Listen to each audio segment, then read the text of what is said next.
Tema kita tentu masih seputar dunia roh. Baik, ada pertanyaan masuk dari pengembara.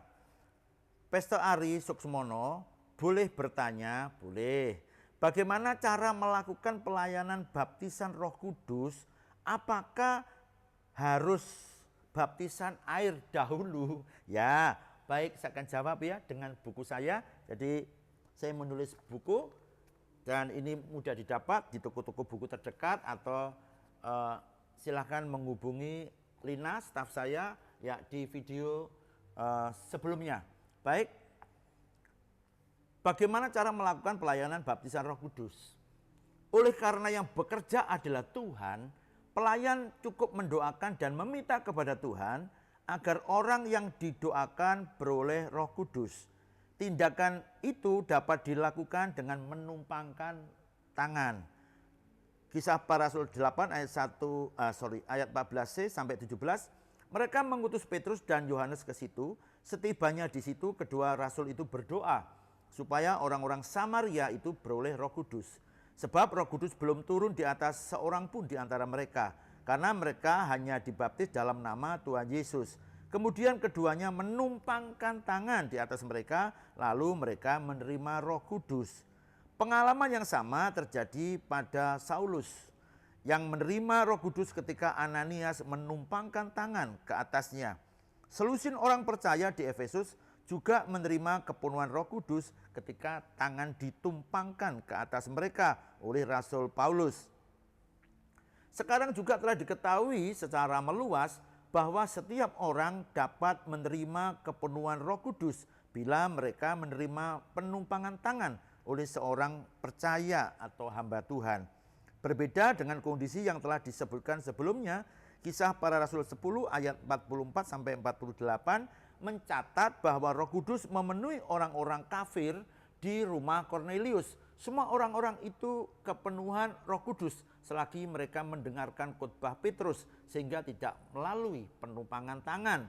Sudah tiba saatnya bagi kita semua untuk mempelajari kitab Kisah Para Rasul dengan hati yang terbuka lebar sambil mendengarkan kesaksian mereka yang telah menerima kepenuhan Roh Kudus. Kita harus menyingkirkan semua prasangka manusia dari hati kita. Sebagian orang mengatakan, tentu saja kami menerima Roh Kudus ketika kami percaya. Namun benarkah demikian? Faktanya, Rasul Paulus pernah bertanya kepada orang-orang di Efesus, sudahkah kamu menerima Roh Kudus ketika kamu menjadi percaya?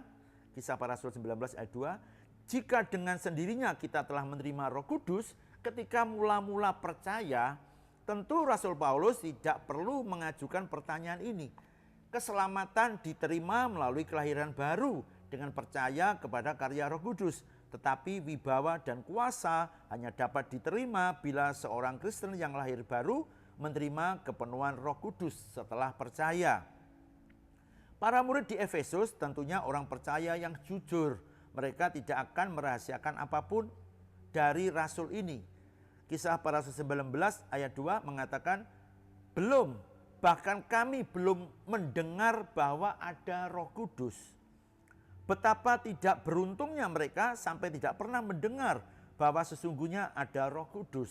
Selekasnya Rasul Paulus mendengar hal ini, ia dengan jelas memberitakan Injil keselamatan dari Yesus Kristus dan selanjutnya membaptis mereka ke air dengan nama Tuhan Yesus Kristus.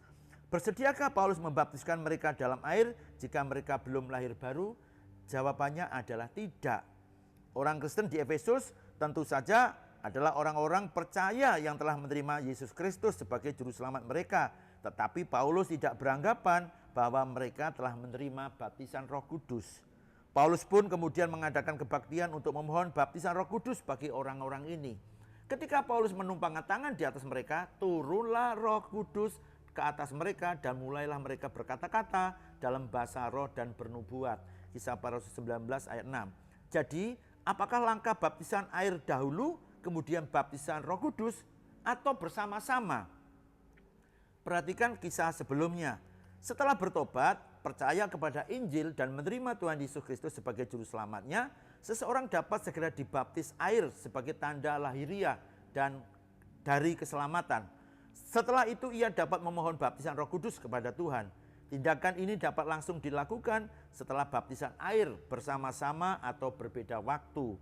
Akan tetapi perlu diperhatikan, ketika Paulus memberitakan Injil di rumah Kornelius, orang-orang kafir dipenuhi Roh Kudus sebelum mereka menempuh proses baptisan air. Jadi, manakah yang dahulu? Tidak penting, karena Tuhan yang berkehendak atas kerelaannya. Hal ini sekaligus menepis anggapan bahwa baptisan air merupakan prasyarat untuk menerima baptisan Roh Kudus. Hal yang terpenting, pertobatan tetap menjadi prasyarat baptisan Roh Kudus. Roh Kudus tidak akan datang kepada seseorang yang menyembunyikan dosa atau membiarkan tubuh, roh, dan jiwanya dilingkupi kenajisan atau pencemaran. Saya menyaksikan banyak hal tentang baptisan Roh Kudus yang gagal karena hal-hal semacam ini. Itu jawaban saya ya untuk pengembara, semoga mencerahkan. Tuhan memberkati.